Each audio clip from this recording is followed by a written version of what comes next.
Seja bem-vindo ao podcast Cinemação 541. Eu sou Rafael Arinelli e hoje temos aqui comigo ele que é criador do site Artecines, podcaster lá no Plano Sequência, o querido Fernando Machado. Fala, Rafa. Beleza? Tamo aí. Vamos falar um pouquinho sobre amanhã, falar um pouquinho sobre hoje, falar um pouquinho sobre ontem. É isso aí. Ô Fer, você tá percebendo que eu tô trazendo você pra gente ir treinando essas entrevistas aí, hein? Não, tô sentindo. Eu acho sempre bom, cara. Quando a gente bate papo, porque assim, a gente costuma sempre falar muito entre a gente, quando a gente parte de uma conversa com quem realiza, o nosso leque acaba se expandindo bastante. É sempre bom esse tipo de conversa.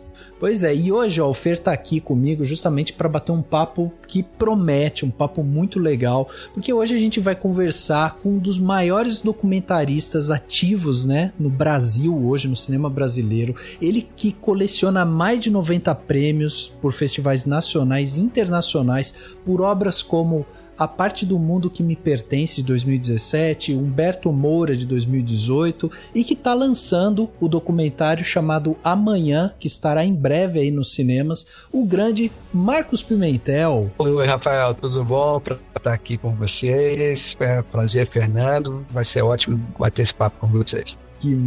Que máximo ter você aqui, Marcos. Obrigado pela sua disponibilidade, antes de tudo, de estar aqui conversando com a gente. Eu sei que quando tá assim, pertinho de um lançamento, a vida fica mais agitada, né, Marcos? Não, com certeza, sempre uma correria danada, mas sempre a gente cria espaço para poder falar sobre os filmes e tentar fazer com que as pessoas cheguem até os filmes também, né? Isso é fundamental para a gente completar a mensagem que está impressa na tela ali. Exatamente. E é isso, meus amigos. Hoje então a gente tem esse papo aqui, né, com o Marcos. Vamos falar sobre a carreira dele, a arte, né, de se fazer cinema no Brasil. Vamos falar sobre como é fazer documentários no Brasil também. E vamos falar um pouco sobre a vida, a produção, enfim, tem muita coisa aqui pra gente discutir com o Marcos.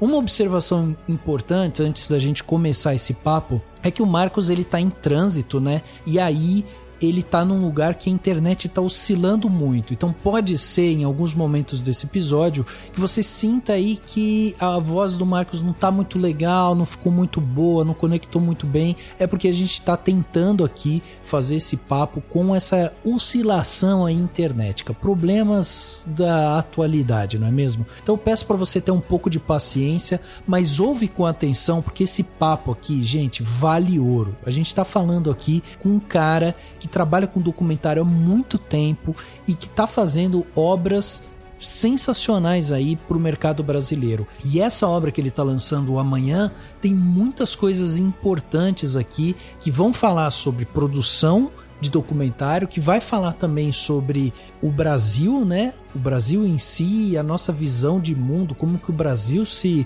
constrói dentro de uma estrutura social, e tem muita coisa legal. Então, assim, não vai ser esse problema de internet que vai atrapalhar a nossa conversa aqui. A gente vai fazer o máximo aqui, né, na parte técnica, para que vocês tenham um som limpinho aí, mas esse papo vai valer cada segundo.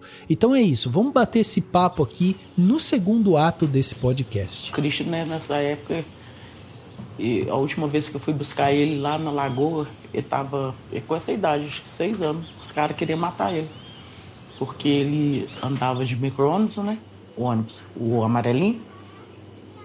Aí ficava mexendo com os outros da janela, cuspia nos outros. Assim o conceito tutelar foi acionado, né? Me chamou lá. Aí esse dia eu tinha que levar ele lá no conselho. Aí onde que eu fui buscar o Christian? Lá embaixo na Lagoa.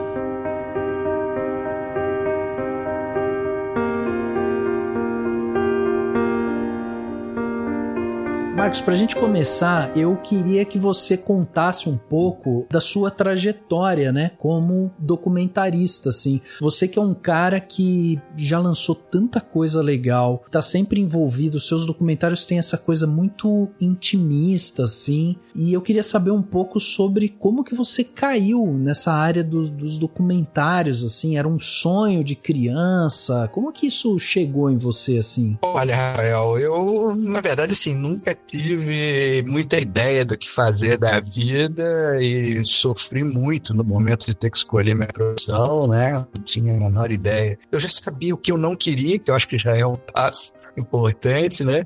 Mas não tinha a menor ideia do que seria, tentei várias coisas, eu achava que queria fazer publicidade, eu comecei fazendo direito e psicologia, abandonei direito, continuei com psicologia, sou psicólogo formado também, acho que foi das melhores decisões que eu fiz na vida, foi não abandonar o curso de psicologia, porque interfere muito nos filmes que eu faço hoje, mas acabei descobrindo o documentário por acaso. Eu acabei, depois de abandonar o direito, eu fui fazer faculdade de comunicação. Uma das disciplinas do curso me levou a exercitar um pouquinho o documentário e me apaixonei completamente. Muito rápido eu entendi que era aquilo que eu queria para mim, e aí fui me aprofundar, fui estudar realmente, me formei, fui para Cuba, me formei naquela escola de cinema que tem lá em Cuba, na especialidade de documentário, no curso regular. Morei um tempo na Alemanha fazendo uma especialização em cinema documentário também, e tenho tido a felicidade de fazer muitos documentários e colocar nesses filmes o que eu quero dizer para as pessoas. Até hoje, tudo que eu quero dizer, eu boto nos filmes e como forma de fazer com que essa mensagem chegue até as pessoas. O Brasil tem uma escola de documentário muito forte, né, Marcos? A gente pensa em Eduardo Coutinho, a gente pensa em João Moreira Salles, para citar os mais populares, mas tem uma riqueza no documentário brasileiro que é até difícil de enxergar lá fora, né? Não, realmente, eu acho que a gente sempre esteve muito bem servido de documentaristas, né?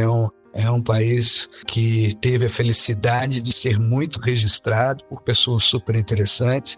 Você já trouxe 2 nomes inquestionáveis aí, agora Eduardo Coutinho é praticamente conseguiu imprimir o nome dele na cultura brasileira, de uma forma geral também, né? Mundial também, né? Sim, e os filmes do Coutinho têm uma tendência tão grande que eu acho que ninguém sai ileso ali, né? A sensação de estar diante de uma obra dele é deliciosa, é uma coisa que proporciona um sentimento perante aqueles personagens que estão na tela que eu acho que a gente imprime na memória, né? É difícil esquecer. Então, eu acho que para mim é um privilégio de seguir os passos de pessoas tão interessantes e também do universo tão diverso, né? Atualmente a gente tem uma série de documentaristas super interessantes filmando em diferentes partes do país, gente cada vez mais jovem, com acesso e fazendo filmes belíssimos que eu acho que vale a pena ver, mesmo que a gente saiba que é super difícil.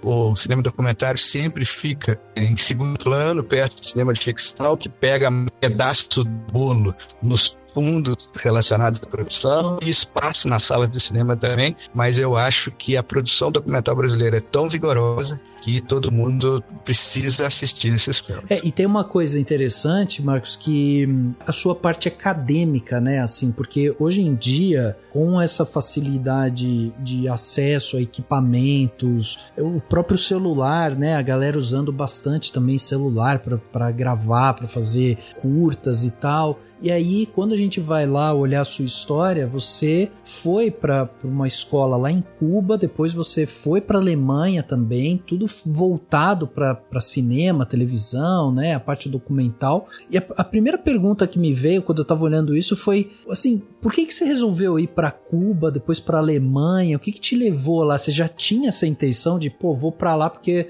eu quero mergulhar mais ainda nessa parte documental ou cinematográfica? Como é que era isso? Olha, no momento em que eu descobri a minha profissão, a gente infelizmente tinha uma carência de formação dentro dessa área no Brasil. Hoje em dia o cenário é completamente diferente. Eu acho que as pessoas precisam pensar muito para sair, porque são milhões de cursos acontecendo em universidades públicas, privadas, escolas livres, cursos de menor duração. Na época não tinha nada disso, estou falando de 25 anos atrás. Era um cenário bastante diferente. Então, naquele momento, eu já dava os primeiros passos dentro do universo audiovisual. Eu comecei a trabalhar e participava como assistente de produção em curta-metragem, em alguns longas de baixo orçamento, fazia muita publicidade, frequentava festivais de cinema, né? Então era aquela coisa ali de já ter algum contato com esse universo. E eu comecei a conversar com as pessoas através das pequenas oficinas que eu fazia em festivais, e eu entendi que o melhor para mim naquele momento, para o tipo de filme que eu quis fazer, era ter ido para Cuba, para a Escola de Cinema de Cuba, a ECTV, que possui uma formação bastante interessante, voltada para o tipo de cinema possível de ser feito na América Latina.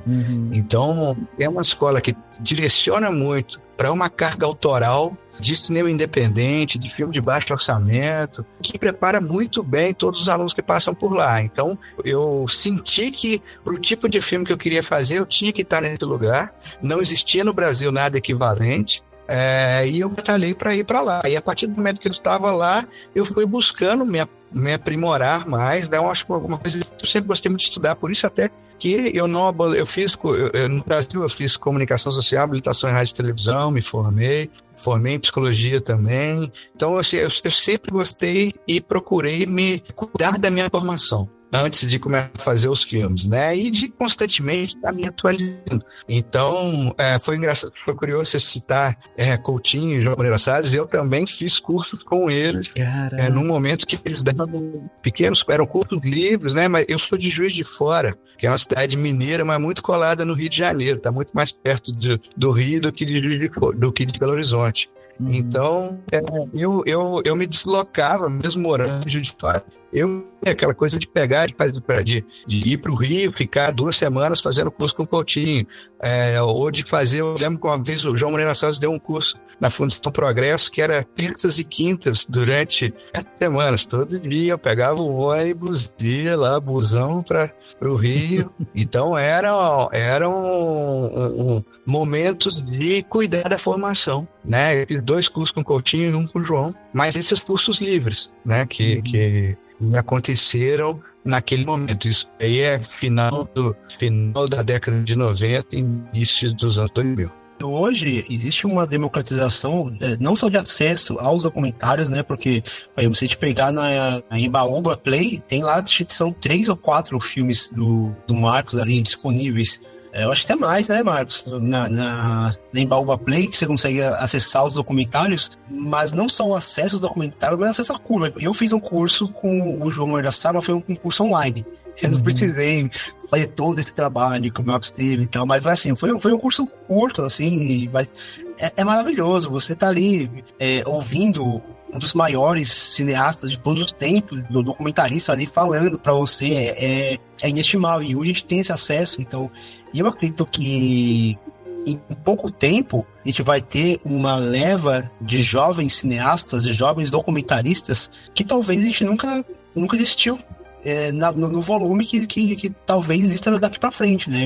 Eu pelo menos, eu comecei a acesso ao documentário brasileiro de pouco tempo pra cá, a partir do momento que a gente começou a ter streaming, por exemplo.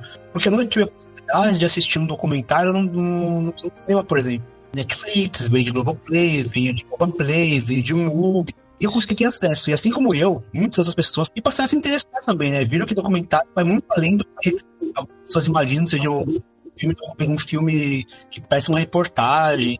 Não tem nada a ver, é uma outra linguagem. A linguagem de TV, a linguagem de TV, a linguagem documental, às vezes elas podem transitar e pode se misturar, né?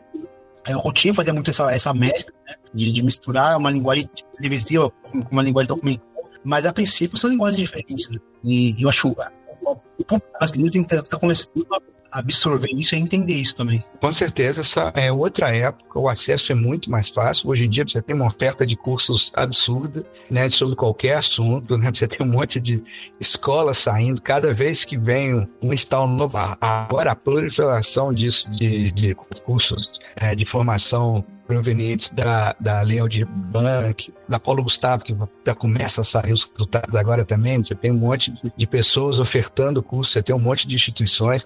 Então, e você também ouve a possibilidade de os institutos federais, os IFs, que foram criados aí, né? E cada vez mais curso de cinema acontecendo em diferentes partes, por diferentes iniciativas, muitos projetos comunitários. Uma oferta muito grande, e eu concordo com você que vai fazer uma diferença muito grande na quantidade que a gente está fazendo. A gente já viu um boom hoje em dia, a inscrição nos festivais subiu o número de inscrição de uma forma assustadora, porque é muita gente produzindo conteúdo audiovisual, de curta, de média, de longa-metragem, né? Então, isso já é fruto desse momento, né? De uma democratização de acesso aos meios de produção. A minha época era muito diferente disso, né? Teve até uma conversa que a gente sempre tem umas lembranças. Emílio Domingos, que é um documentarista do Rio de Janeiro bastante interessante, tem filmes super incríveis como Batalha do Passinho, Deixa na Régua, Favela é Moda, e agora está rodando com Black Power, Black Rio. A gente conversa muito, nós somos mais ou menos contemporâneos, mas a gente lembra muito, na virada do milênio, um fórum que o GNT, que hoje em dia o GNT é um canal que mudou completamente ao longo da sua história, mas quando foi criado, no início da TV a cabo no Brasil, era um canal destinado somente a documentários. E o GNT promoveu um fórum de documentários do Brasil.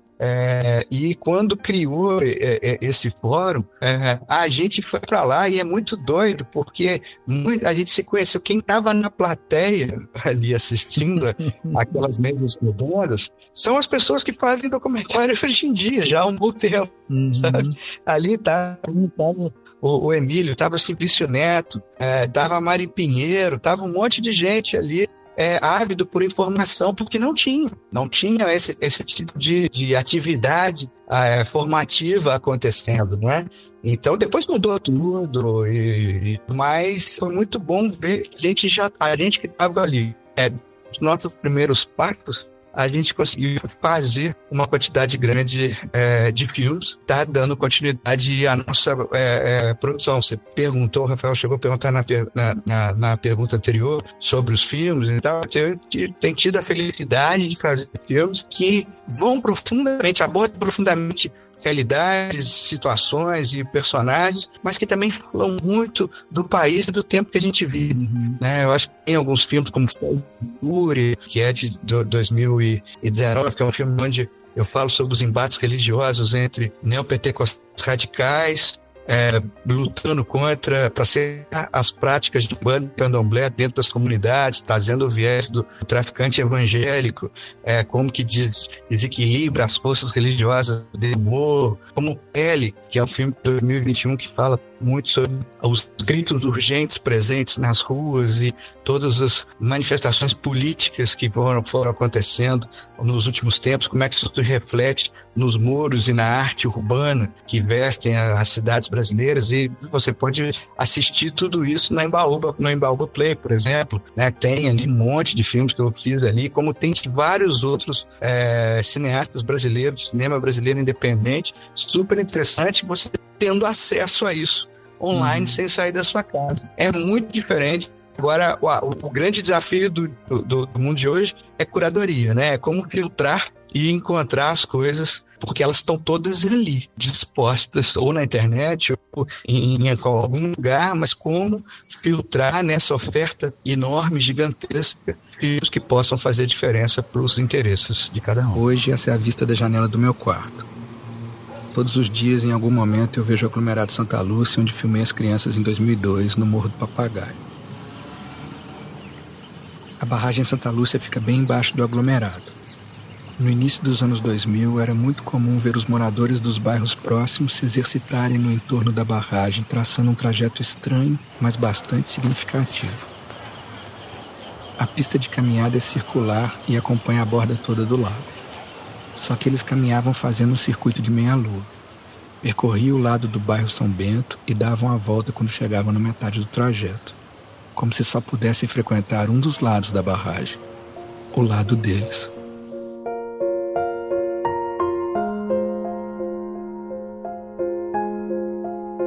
Uma Uma coisa, Marcos, que eu tava pensando aqui enquanto você tava respondendo sobre essa questão e toda essa história que você contou, muito legal, né, do curso que você fez com o Coutinho, com o João e tal, mas você tem algumas coisas ficcionais também, né, na sua filmografia. Tem, por exemplo, só para exemplificar mesmo, né, tem Dia de Reis, que você dirigiu, foi direto pra TV e tal, inclusive com a Bárbara Collin, que a gente já trouxe aqui para bater um papo com ela e tal, e ali é uma comédia, né? Uma comédia dramática, enfim. E aí, como é que fica você, um documentarista, dirigindo uma ficção com comédia? Tipo, pra você aquilo ali foi natural também? Foi uma experiência diferente de direção mesmo, né? No seu ponto de vista como um documentarista que é uma coisa, tipo, muito, muito diferente, assim, pro seu dia a dia? Sim, uma lógica completamente diferente do que eu estou acostumado. Eu sou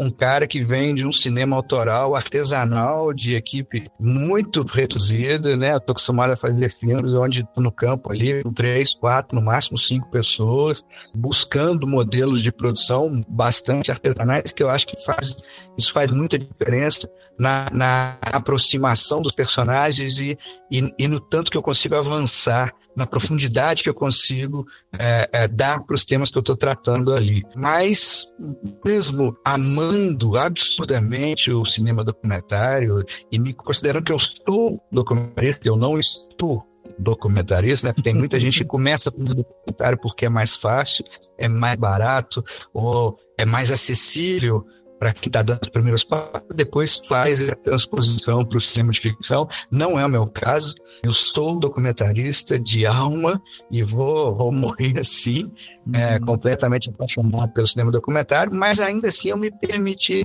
experimentar outras coisas. E o Dia de Reis veio com isso, de adaptar uma peça do Shakespeare para o sertão mineiro, às margens do Rio São Francisco, trazendo como pano de fundo a Folia de Reis, que são universos que me interessam bastante, que vêm de cultura popular. Eu já fiz documentário sobre Congado, sobre Folia de Reis.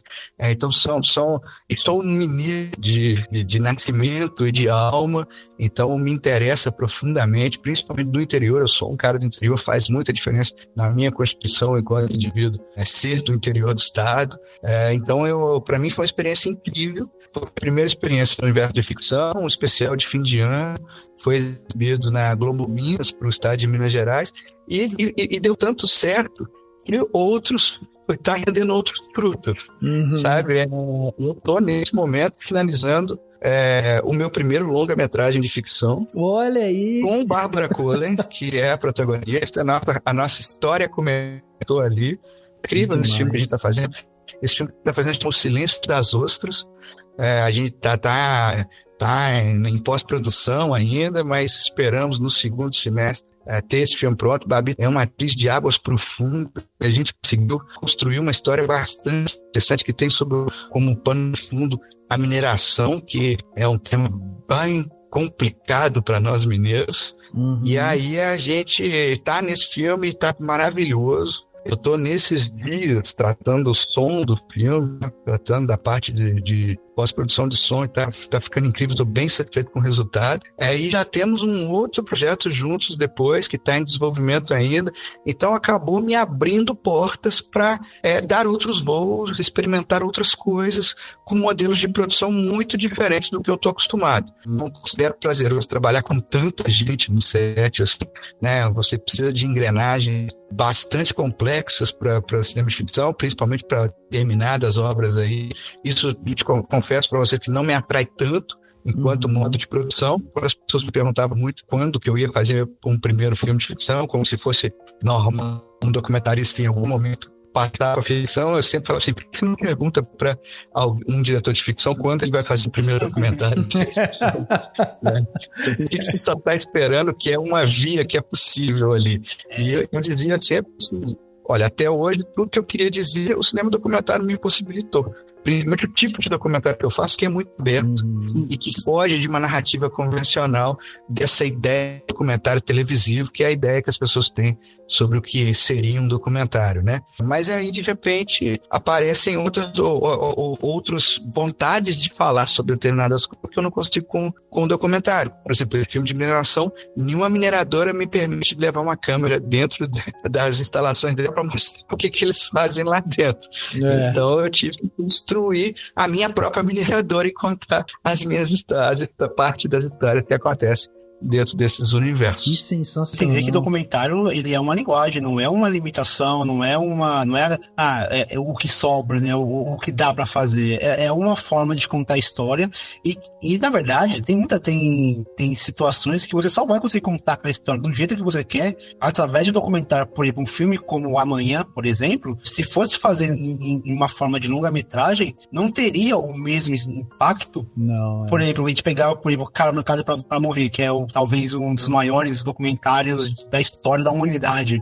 É um filme que se construiu a partir de longa-metragem, mas ao longo do tempo ele se transformou em um documentário. Então ele fez esse processo inverso, ele saiu de uma ficção para se transformar em um documentário. Aí ele faz toda essa mistura que não funcionaria se fosse apenas um documentário, apenas uma ficção. O documentário é mais do que apenas uma limitação. Não é uma limitação, é uma linguagem que o cineasta vai utilizar para contar o que ele quer contar, direcionar o olhar da câmera para onde ele quer direcionar. Eu concordo totalmente, principalmente no elogio ao Cabra Marcado pra Morrer.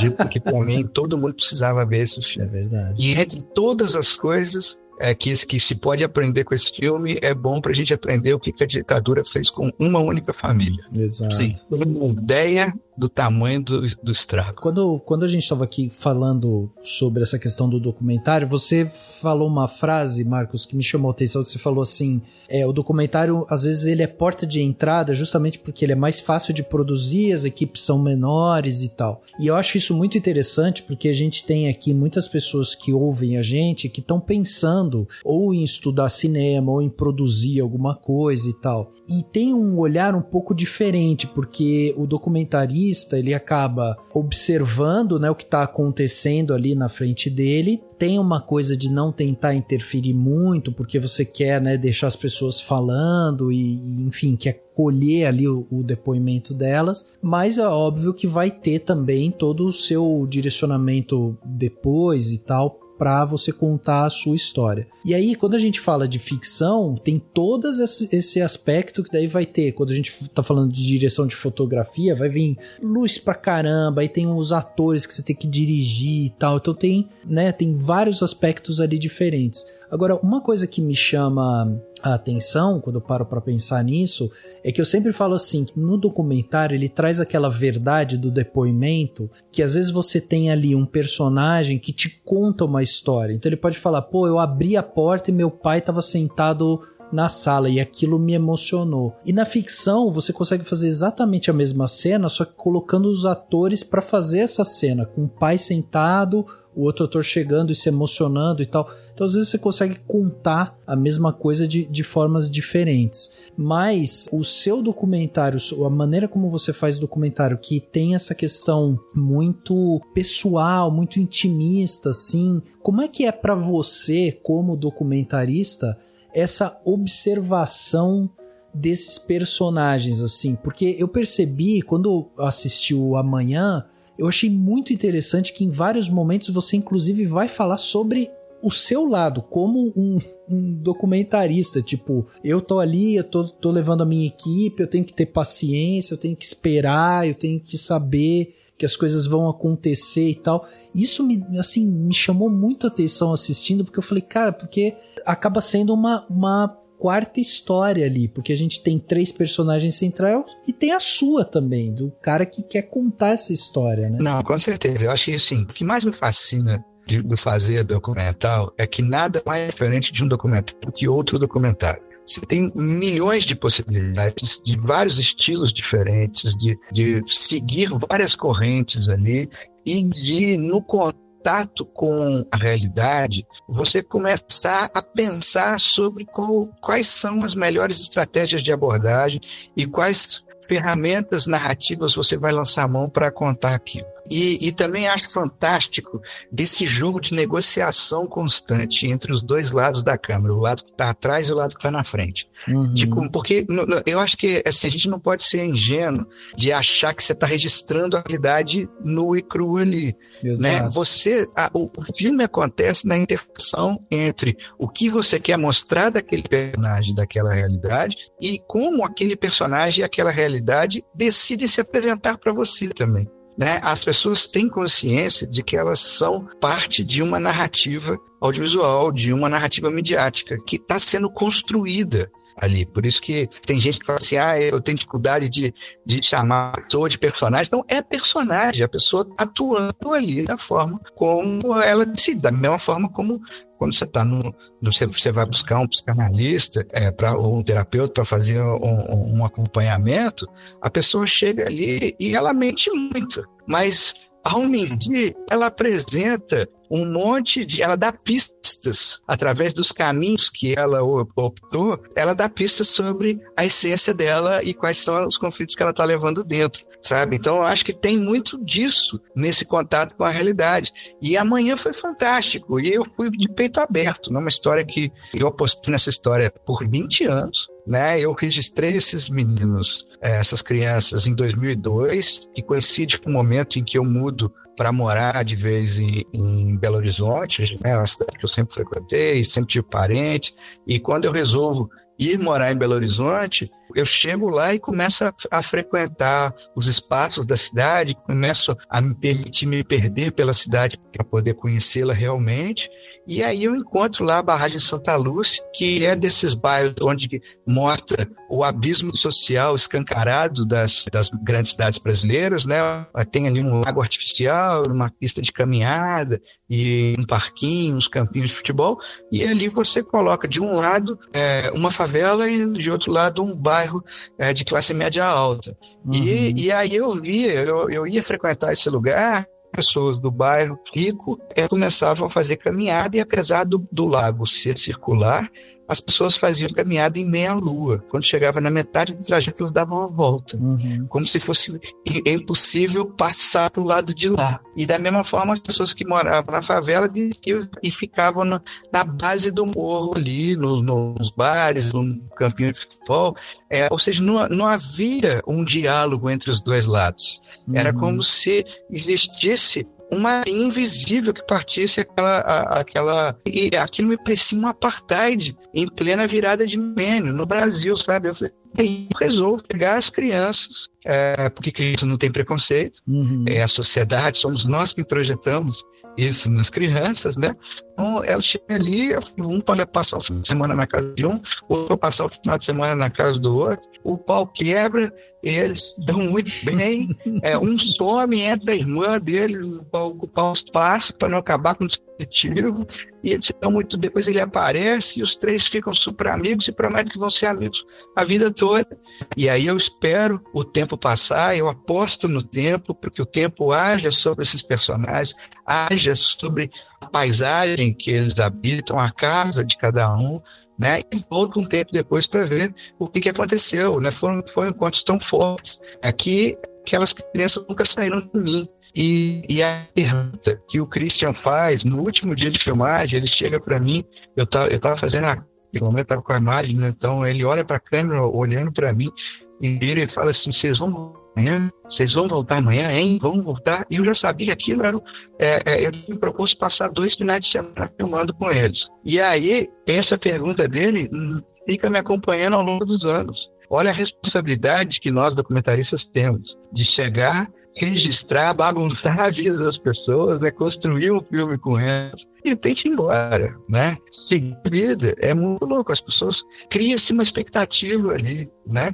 Então, eu resolvi voltar e fazer, né? Claro que eu esperei o tempo acontecer, o tempo passar, e esperei o momento ideal também, né? Porque nos últimos anos, acho que poucos países passaram por mudanças tão radicais como o Brasil, né? E isso se refletia na vida daquelas pessoas que eu tinha filmado há 20 anos atrás, né? Então, resolvo fazer um filme sobre os encontros e desencontros da sociedade brasileira contemporânea, com esse intervalo de tempo bem marcado, que é super significativo, né? O filme acontece em 2002 e 2022. Isso é a chegada do Lula à presidência pela primeira vez e o retorno dele para o terceiro mandato. Então, aconteceu muita coisa no país e isso influencia a vida desses personagens. Tanto eu conversar com psicólogo, pediatra, psiquiatra, as palavras dele eu já pronuncio para pessoa que está precisando de tratamento. Eu tinha... Você já dá uma consulta grátis e cada dia dá uma consulta grátis. Ontem nós tivemos uma consulta boa. Não, mas como você está se sentindo? O que você pensa fazer daqui para frente? É sempre as mesmas coisas que eles te perguntam. Eles tentam, caminhar pelo lado sentimental, psicológico. Eles não tentam não, Christian. Eles tentam reorganizar as favelas da sua consciência, meu filho.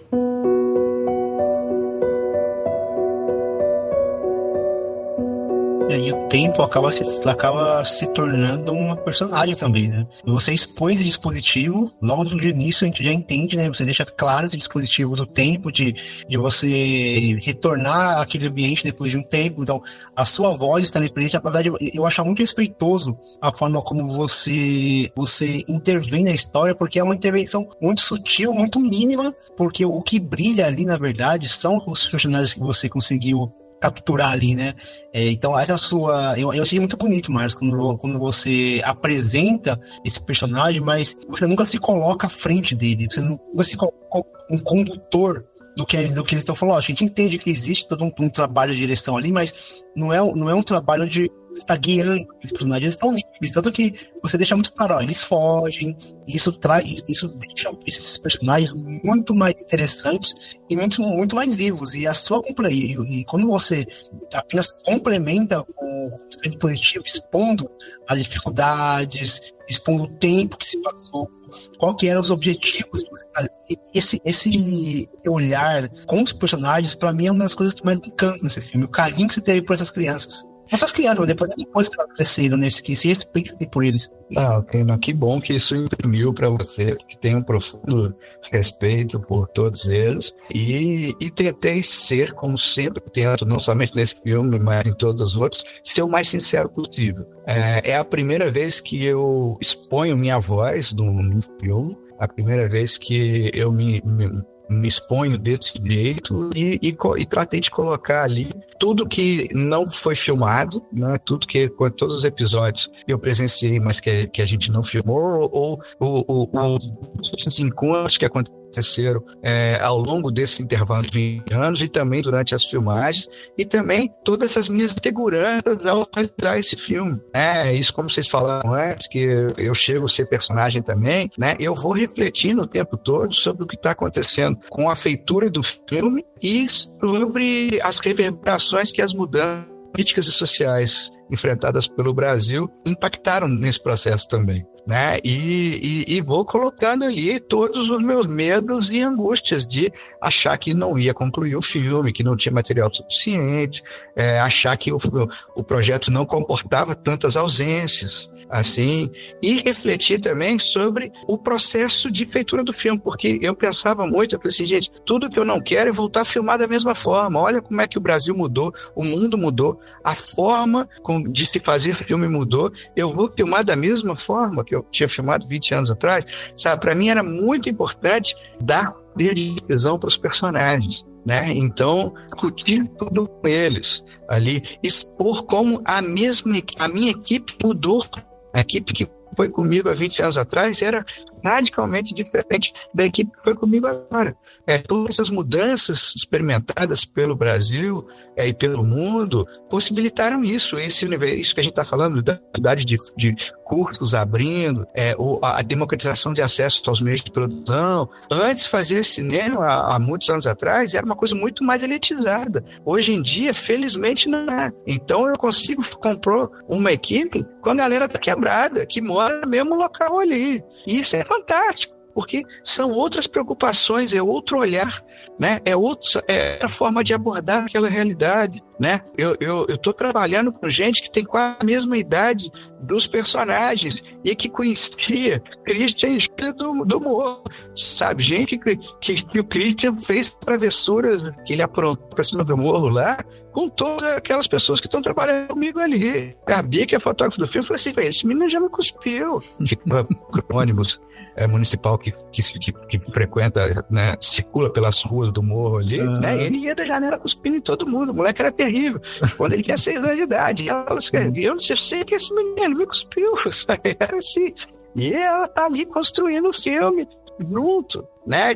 Com uma outra atitude. Isso eu acho fundamental. Que ele mostra a diferença entre fazer um filme sobre alguma coisa ou fazer um filme com alguma coisa, né? Não é fazer um filme sobre determinados personagens, é fazer filme com esses personagens. Então você traz eles para a construção do filme também. E isso é lindo. Eu acho que esses processos, essa troca, são muito significativos e ainda amanhã são fundamentais, estão na raiz da história que a gente consegue imprimir ali e que fala de forma tão profunda sobre o nosso país e o tempo que vive, né? Eu tenho um prazer, um orgulho muito grande desse filme, porque é um filme extremamente simples, mas que fala de coisas muito complexas que a sociedade brasileira ainda não deu conta de resolver, né? Então eu acho que também é um filme que nos ajuda a pensar em qual modelo de sociedade que a gente quer pra gente, qual modelo de cidade que a gente vai continuar.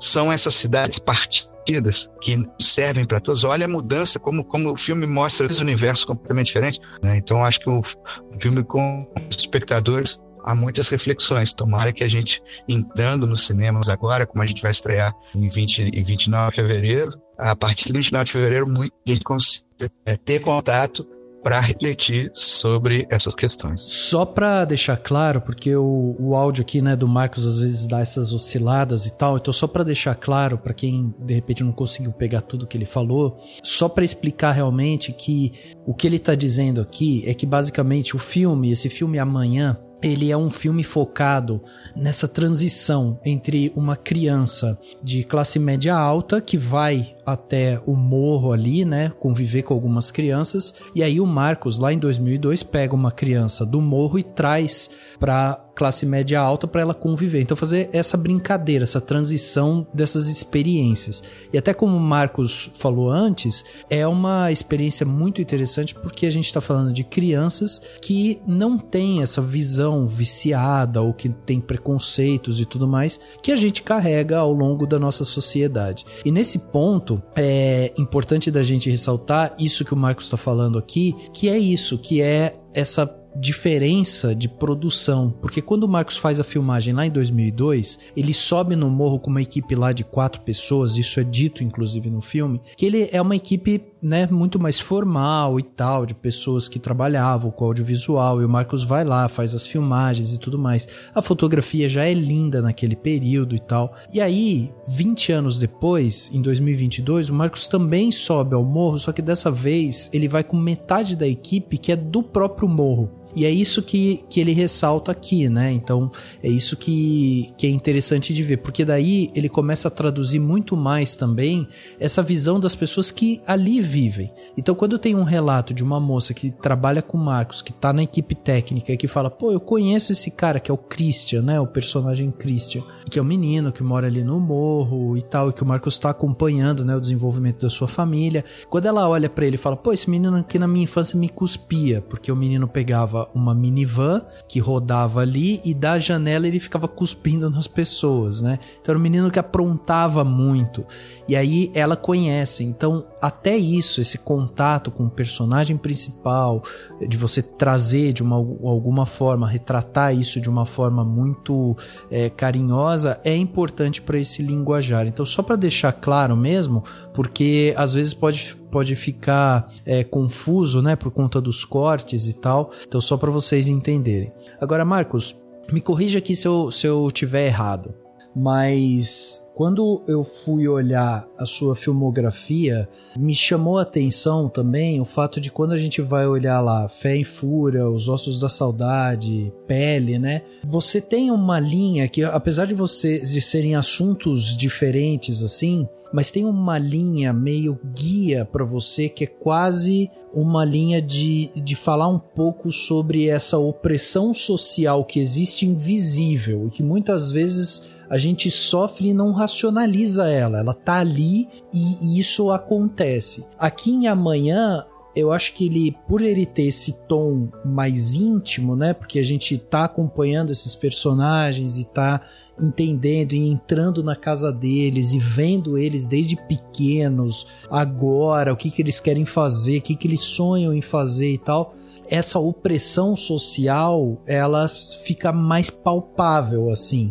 Mas é correto dizer isso, que você tem essa visão de querer, entre aspas aqui, mas meio que denunciar essa opressão que muitas vezes a gente só é tomado por ela, a gente só é rotulado por ela ali e vida que segue? Olha, é assim, eu acho assim, primeiro assim, a maior parte dos filmes que eu fiz são bastante ansiosos e são entregues a uma observação contemplativa. E tem muito a ver com o cotidiano, com o tempo, com memória e tal, né? Ele aponta mais para um cinema de arte. Mas acontece que o Brasil mudou tanto nos últimos que eu acho que não tem como a gente se abster, a gente precisa apontar a câmera para essas situações. Amanhã, assim como Fé e Fúria, faz parte de um pacote de filmes que eu adoraria não precisar ter feito, né? Então, eu acho que sim, tem a ver. Não sei se denunciar é a melhor palavra, mas eu acho que é lançar luz sobre uma série de complexidades, contradições da vida urbana, da vida da cidade, da sociedade brasileira, de um monte de coisas. Eu acho que são filmes que extremamente políticos, a política está em tudo que a gente faz. Esses filmes, por si só, são atos políticos, a feitura deles, a decisão de fazer um filme sobre esses determinados temas, né? E eu acho que, sim, eu não classificaria esses filmes como um cinema militante que está lutando por uma causa, não. Eu acho que é um filme que está se aproximando e esses personagens estão sendo vidos e estão precisando gritar para o mundo o que está acontecendo com eles ali. E de uma forma muito corajosa, eles dividem com a gente essas opressões que vem sentindo. Então eu acho que Fé e Fúria tem isso, né, de abrir espaço para que aqueles corpos ali que vêm sofrendo bastante repressão há muito tempo encontrem algum tipo de alívio por questões mínimas e super importantes, como o direito de a sua fé, a sua religião no território que você nasceu ou reside. Sabe? Mostrar qual é o violento que pode ser roubar isso de uma pessoa.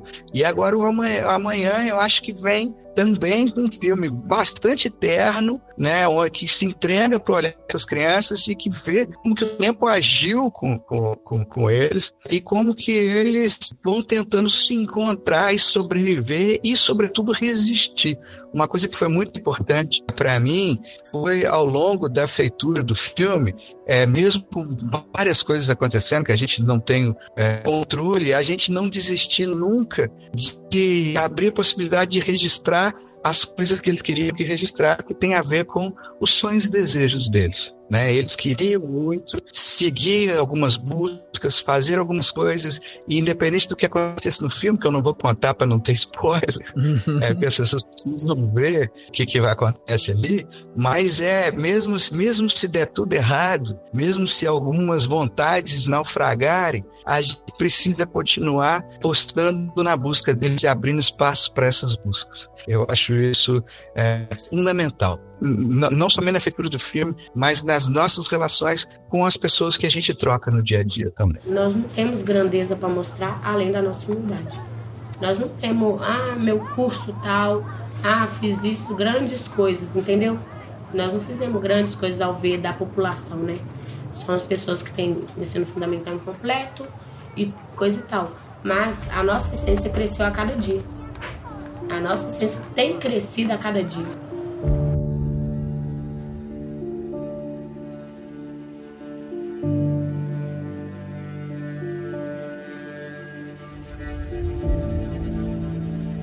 Tem uma cena no filme, vou até só falar dessa cena para quem for assistir no cinema reparar, porque eu achei a fotografia do filme assim um espetáculo, tanto no começo, lá as filmagens que você fez em 2002, assim, já tem um capricho com a fotografia, aquele pôr do sol com aquelas crianças correndo no campinho de futebol e tal, enfim, a fotografia do filme é belíssima, eu sei que você que foi o responsável por isso também, mas tem uma cena específica que a personagem, né, Júlia, né, tá na beira do lago ali e ela tá soltando umas fotos e aí tem um reflexo do lado com a cidade em cima dela, assim, uma coisa meio, sabe, meio que oprimindo ela mesmo, assim, e ela tá ali meio que se desfazendo de algumas memórias, de umas lembranças, e aquela cidade com esse simbolismo, assim, desse olhar pesado, ferrenho, pra cima de uma pessoa que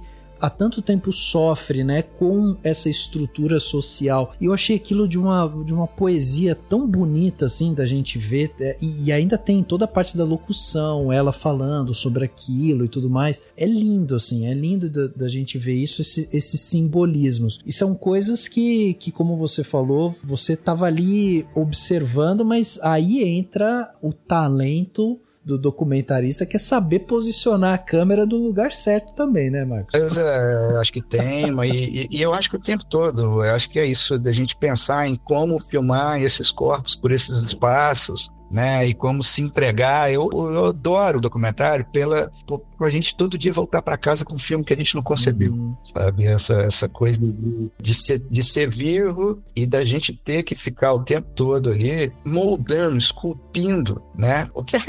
Como que a realidade vai apresentando pra gente as coisas, né? Então eu acho que foi muito bom poder passar esse tempo com eles, poder filmar tanto esses personagens, tanto na infância quanto na juventude, e tá usando como se eles fossem, a gente fosse aliados deles para a construção da história deles, sabe? Eu acho que isso foi fundamental.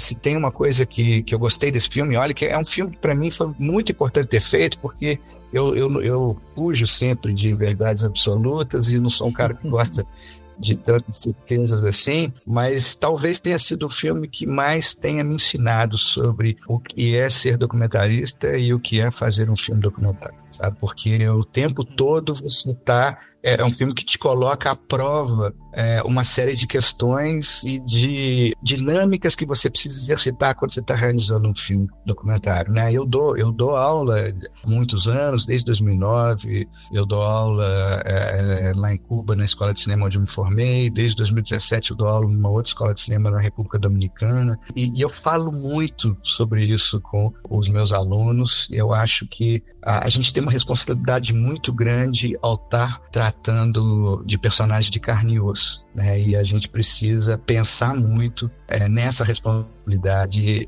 quando a gente está construindo esse filme com eles.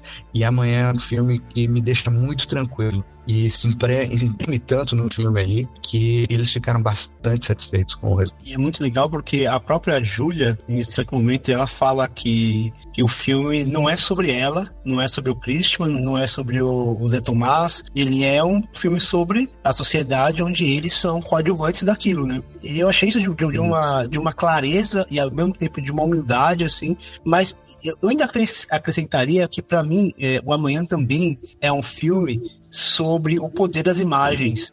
Tem um momento que para mim talvez seja um dos momentos mais lindos do filme, que é bem no comecinho, que você faz um movimento que eu acho incrível, que você faz um plano de contraplano, que é um de duas décadas totalmente diferentes, né? Você tem a Júlia vendo as imagens dela de 20 anos atrás, super emocionada ali, uma mescla de... Tem aquela nostalgia, mas também tem aquela dor de saber o quanto ela sofreu para chegar onde ela chegou hoje. Então esse plano de contraplano, você foca no olho da Júlia, não é aquele choro melodramático, mas é um choro contido, contra plano dela 20 anos atrás, é um intervalo de 20 anos de diferença, que eu acho isso incrível.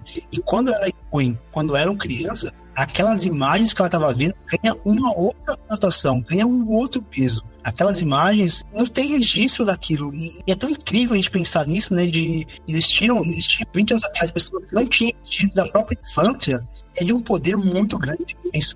Como esse filme também ele tem essa capacidade de mostrar a importância que é o registro histórico da a população negra brasileira, que não teve devidamente seus registros. Se não é todo o movimento negro para poder reivindicar isso aí está totalmente apagado. Essa é a importância desse registro.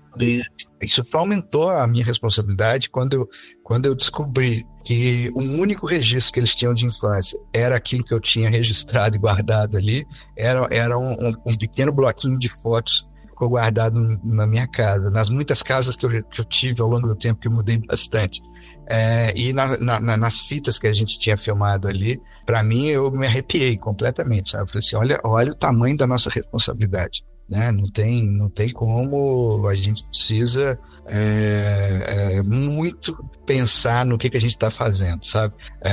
Eu não eram coisas que eu tinha consciência, e a partir do momento que aconteceram, eu só serviram para que eu ficasse com os olhos, ouvidos, cabeça e corpo ainda mais aberto para esse encontro com eles, porque me deixava muito claro que eles mereciam todo o cuidado do nosso. Tem uma vez eu estava vendo uma entrevista do Eduardo Coutinho, e aí perguntaram para ele que um dos grandes filmes, para mim é um dos grandes filmes da história do cinema, que é Edifício Master, que tem personagens inacreditavelmente incríveis, assim, eu acho fantástico os personagens que o Coutinho consegue naquele filme, e o Coutinho tem noção do tamanho que são esses personagens. E aí ele foi questionado, ele foi perguntado se depois do filme ele teve contato com esses personagens. E aí ele falou que o único personagem que o Coutinho manteve contato foi com o cara na casa para morrer. Então um contexto ali do e manteve contato com a viúva. Eu gostaria de saber se o Marcos também ali são personagens riquíssimos que ele aborda. Como que é esse rompimento? Se você mantém contato e você prefere se afastar, como que é esse contato pós-produção do filme? Eu te confesso que uma experiência tão mágica e tão intensa, e eu prefiro mantê-la eternizada de alguma forma na minha memória, e na maior parte das vezes eu adoto essa postura. Eu não tenho nada contra quem se aproxima muito, quem é super amigo e quem tem contato constante. Cada um vai encontrar uma forma de se sentir bem, mas eu procuro diferenciar muito a minha relação pessoal com eles e a minha relação diretor-personagem ou documentarista-personagem. Então eu procuro não ter contato, não manter contato, mas é claro que algumas situações você continua. Por exemplo, amanhã está super fresco, vai ser lançado nos cinemas semana que vem pelas Colonias, que é a distribuidora do filme. Então tem uma série de ações sendo pensadas, e aí com isso eu estou sempre avisando os personagens. Eu falei com a Cristina, mãe dos meninos, ontem falei também, sabe? Então tem umas questões assim que tem a ver com alguns eventos específicos, mas eu procuro não alimentar esses vínculos tanto e não trazer para minha vida pessoal, e sim manter numa relação de duas pessoas que fizeram filmes juntos, que se respeitam, mas que não tem tanto contato assim. Eu acho que eu me sinto melhor dessa forma, ou pelo menos funciona melhor para mim. Assim. Legal. Marcos, só para deixar claro para quem tá ouvindo a gente, que não conhece o processo, durante o filme você fala que você foi lá com uma equipe de 4 pessoas, uma equipe super pequena e tal. E geralmente o documentário ele não tem a mesma estrutura de uma obra ficcional, quer dizer, você não vai fazer o roteiro, vai filmar para daí depois você fazer edição e tal.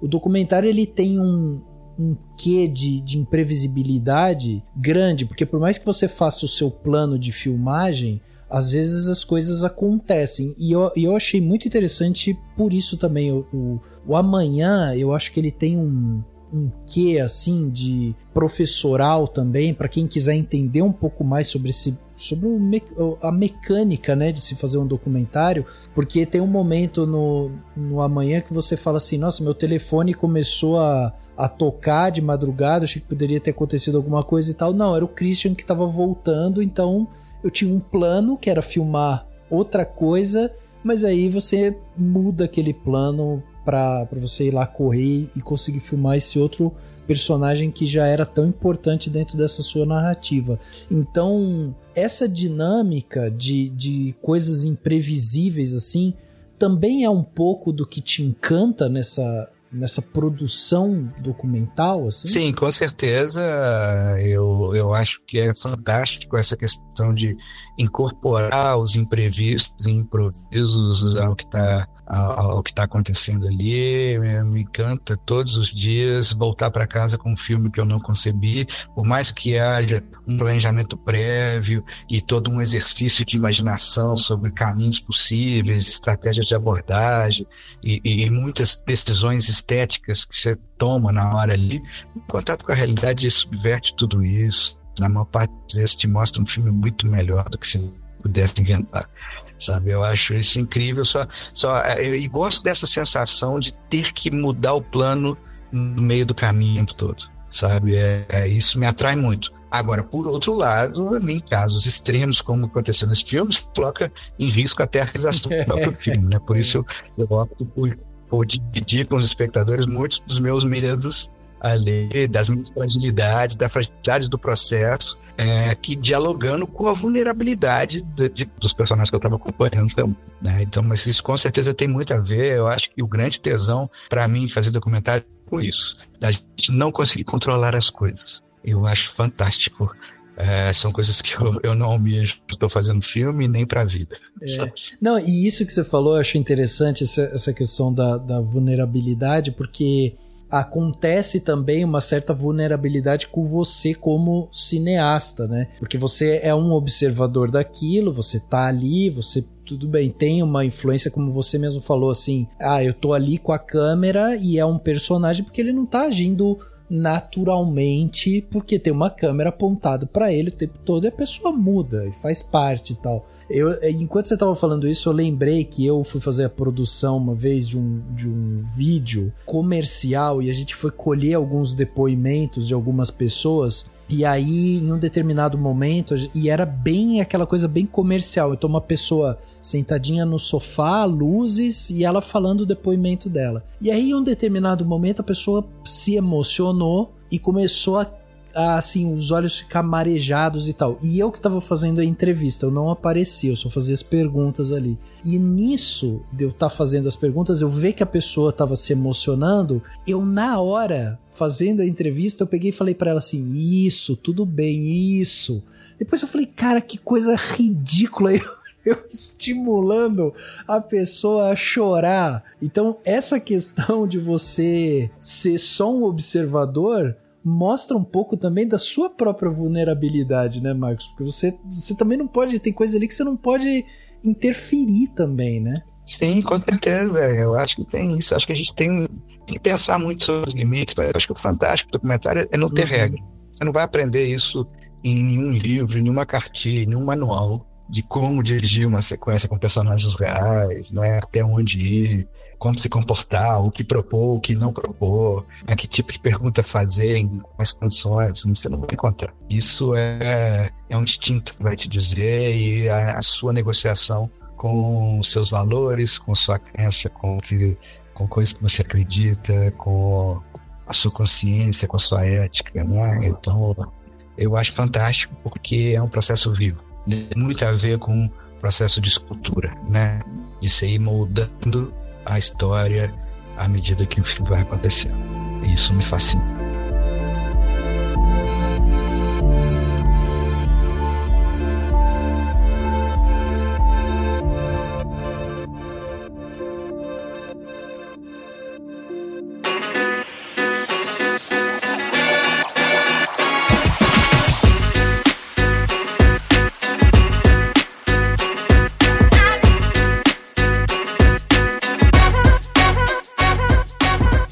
Detalhe da semana, aquele momento aqui que a gente dá dicas para os nossos ouvintes. E Fer, queria começar com você. Hoje a gente tem aqui um convidado de honra aqui e tal, então não pode fazer feio, Fer, tem que trazer dicas boas, hein? Não, assim, dicas boas, dicas que vão conversar, que vão dialogar com tudo que a gente conversou aqui. E ali não podia me furtar de não falar de Milton Nascimento, que é um dos maiores artistas que esse universo já apreciou. Se Deus tivesse uma voz, a voz seria de Milton Nascimento. Eu não podia estar aqui falando com o Mineiro e não falar de Milton Nascimento, mas, sobretudo, tem uma música do Milton Nascimento que, pra mim, dialoga muito com Amanhã, que é uma música chamada Morro Velho, é a música lá do primeiro álbum do Milton Nascimento, que é o Travessia, lá de 67, se não me engano. Essa música, ele tem um pouquinho de fatos reais, de inspiração na vida do Milton, né? Mas ele fala, lógico, que é uma ficção, mas ele tem um pouquinho das suas vivências, porque é uma história de duas crianças, que a letra, né, dessa música é uma história de duas crianças que vivem ali numa fazenda, só que um é filho do dono e o outro é filho do trabalhador, um filho branco e um filho preto. E eles crianças, mas assim, na intimidade, eles brincavam, então a canção fala que eles iam pra cachoeira, que eles brincavam, que eles passeavam, que eles iam pro riacho, os pais se interagiam e que era tudo muito lindo, era uma amizade muito pura, eles se amavam.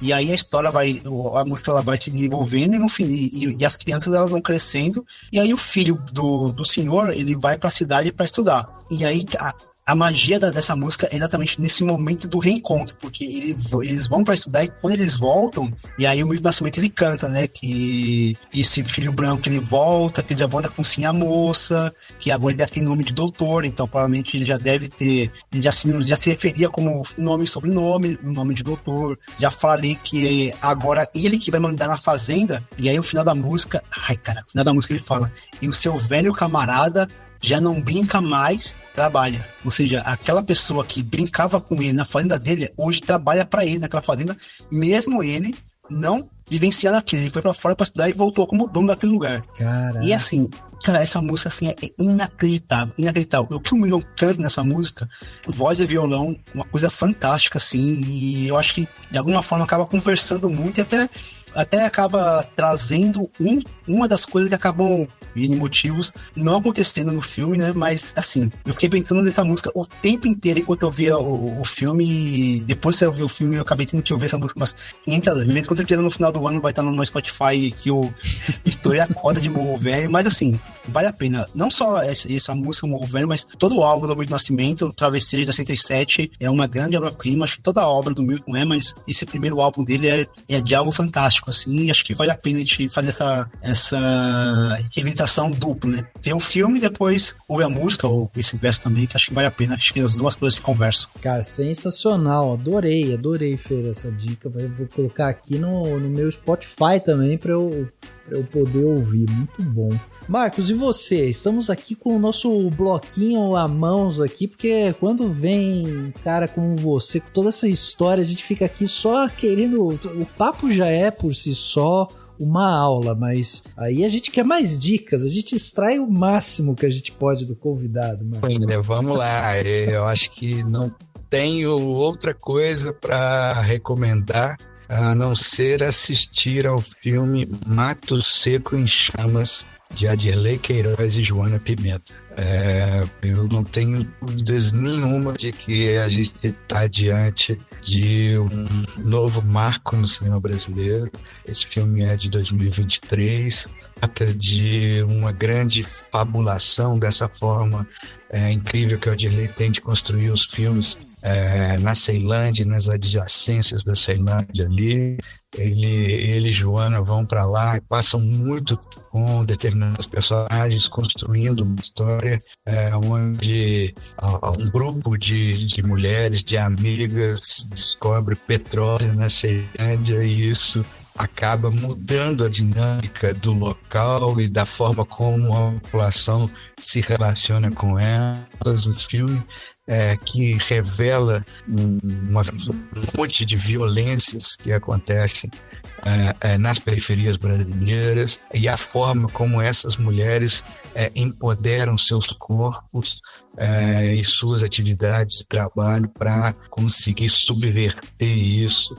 Eu acho uma coisa incrível, um filme difícil de classificar, uma obra monumental que eu não tenho a menor dúvida de que desde o primeiro momento que tive contato com ela, eu falei assim, gente, eu estou diante de alguma coisa que além de mexer comigo de uma forma brutal, eu acho que dá uma grande sacudida no cinema brasileiro de uma forma geral. Eu acho que a gente vai precisar de tempo para assimilar isso e de distanciamento para entender o impacto de uma obra como essa, que é o reflexo de todo o trabalho que o Dilei já vem fazendo há muito tempo, né? Esse filme foi filmado na favela do Sol Nascente, mas ele vem filmando a Ceilândia, que é vizinho ali, e vem desenvolvendo uma estratégia de abordagem e técnicas para construção, narrativas na construção do filme ali, que são bastante impressionantes, com resultados incríveis. E esse filme, eu acho que é como se ele viesse se preparando nos filmes anteriores, em Branco Vai Preto Fica, em Era Uma Vez Brasília, como se ele viesse se preparando para fazer esse acontecimento que é Mato Seco em Chamas.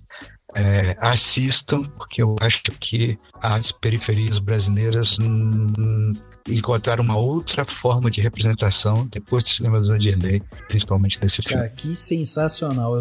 Eu ainda não consegui ver, mas eu tô maluco pra ver ele. Eu acho que vai ser a próxima coisa que eu vou assistir, vai ser Mato Seco em Chamas. Eu tô bestificado mesmo com tudo que eu tenho ouvido.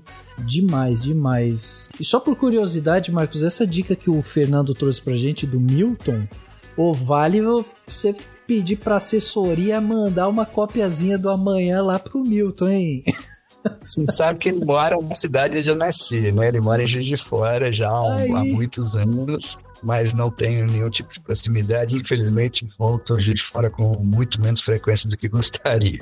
Mas ele tá lá, ele tá guardado lá. Vamos fazer chegar até ele, vamos dar um jeito. Nossa, porque é impressionante a história da música com o filme, realmente casa muito, assim, impressionante. Bom, pra fechar aqui o Plano de Detalhe, a minha dica fica para um outro podcast que eu ouvi, devorei esse outro podcast, que é produzido pela Globoplay, e é o podcast Rita Lee, Outra Biografia. Esse podcast ele é conduzido pela Astrid e basicamente eles fizeram o podcast para falar sobre o segundo livro, né? A Rita Lee ela já tinha lançado um livro falando sobre a vida dela, na época dos Mutantes e tudo mais. Mas aí, quando ela se viu doente, ela resolveu escrever uma outra biografia, por isso esse título, né? O livro dela se chama Rita Lee, Outra Biografia, onde ela faz reflexões sobre a vida e tal. E aí, quando a Rita Lee veio a falecer, a Astrid, junto com o pessoal da Globoplay, resolveu juntar uma galera para conversar um pouco sobre o livro e também rememorar algumas coisas da Rita Lee. E os episódios são, assim, deliciosos, assim. A gente ouve e chora, porque a gente vai percebendo e vai materializando cada vez mais o tamanho e a potência que era essa artista pro Brasil. Então, acho que se você não tem ideia de quem é Rita Lee, vale a pena ouvir. Se você tem ideia de quem é Rita Lee e você quer se sentir um pouco abraçado por ela, se sentir um pouco mais próximo dela, esse podcast vai fazer isso também. E se você era fã de Rita Lee, eu acho que é uma obrigação ouvir esse episódio. São só 6 episódios onde eles vão passar, né, por fases da vida dela, vão falar um pouco sobre características dela. Eu acho que se você é fã, assim, você vai se debulhar com esse podcast, porque realmente é feito com muito carinho e ele tá delicioso de ouvir. Então vai lá na Globoplay, tem também, né, no Spotify, tem, enfim, todos os agregadores aí que você ouve seu podcast, você vai poder ir lá e ouvir esse podcast que tá bom demais.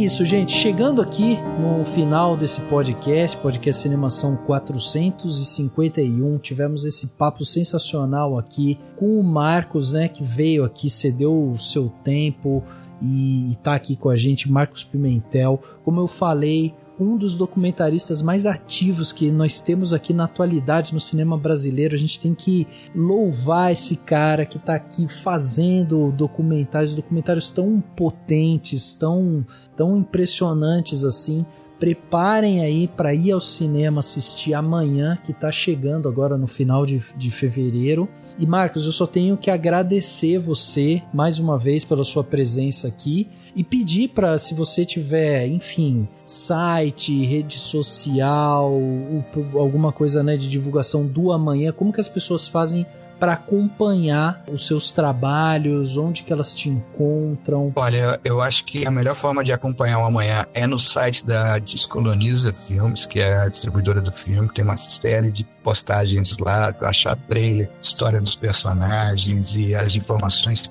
Daqui a pouquinho vai chegar as informações das salas, do horário de edição, vai estar tudo lá. Minha produtora se chama Tempero, procurem o site dela, e tanto no site, né, que é www.tempero.com, ou no Vimeo também. Você se encontra Tempero e me encontra também. Eu sou um cara avesso a redes sociais, não tenho nenhuma, então mas procurem pela Tempero, que é um jeito de encontrar. E agradeço demais a carinho e receptividade que vocês tiveram com o amanhã e com essas palavras sobre a minha trajetória aqui. Obrigado demais, Rafael. Obrigado, Fernando. Contem comigo por que precisar. Obrigado, Marcos. Eu sei da sua correria, eu sei da sua... tudo que você está fazendo aí também para divulgar o filme. Então, assim, de coração mesmo, a gente só tem que agradecer você poder dividir um pouco da sua experiência com a gente. A audiência vai adorar, a gente aqui adorou. Então, muito obrigado, não é isso, Fer? Com certeza, a gente sempre valoriza muito quando a gente tem acesso a esses realizadores, a gente que produz, a gente está sempre consumindo e falando sobre. Quando a gente tem um realizador junto com a gente aqui, é uma experiência que não é todo dia que a gente tem. E eu tô muito grato por Rafael me convidar de novo para fazer esse tipo de programa, porque só aumenta ainda mais a minha admiração pelo cinema brasileiro, pelo cinema documental brasileiro, sobretudo. E agradecer ao Marcos pelo excelente programa. A gente conseguiu trocar bastante figurinha. Pode ter certeza, Marcos, a gente vai se trombar muito, a gente vai ver muito sobre os seus filmes, seja no cinema, seja nos streams, porque eu acho que documentário veio pra ficar no Brasil, viu? É, isso aí, veio pra ficar. Muito bom. Fer, aproveita e manda também suas redes aí, contatos, quem quiser acompanhar também seus textos. O Fer também tem podcast aí falando sobre diretores e tal, tem muita coisa boa, hein? Sim, a gente falou bastante sobre o Coutinho aqui, a gente tem um programa especialíssimo sobre os temas do Eduardo Coutinho, tá lá no Plano Sequência, procura lá no Spotify, ou qualquer agregador de podcast pelo Plano Sequência Podcast, e a mim você me encontra em qualquer lugar, Fê mesmo, jogou em qualquer rede social que você vai me encontrar. Algumas estão meio mortas, porque eu também tô no processo parecido com o do Marcos, vou me desfazendo das redes sociais aos poucos. Ainda não foi um corte de rupto, mas aos poucos a gente vai se desfazendo, mas assim, a gente tá lá pra trocar uma ideia, mas principalmente me acha no Plano Sequência, que vocês vão encontrar lá todos os programas que a gente já gravou, inclusive Eduardo Coutinho, João Moreira Salles também falou sobre ele no podcast. Então, se vocês querem dar continuidade, a gente falando sobre documentários, porém lá que vocês vão gostar bastante. Boa, é isso.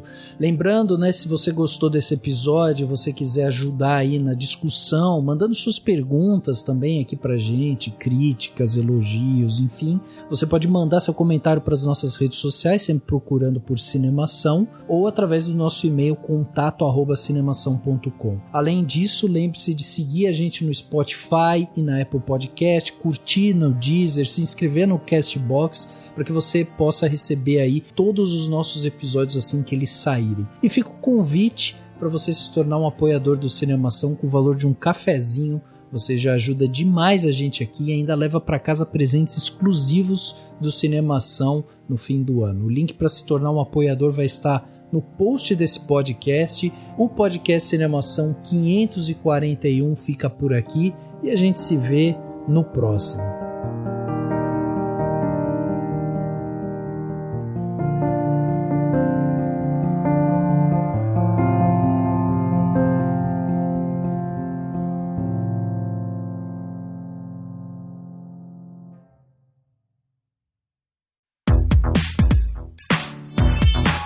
Esse podcast foi editado pela Isso Aí Design.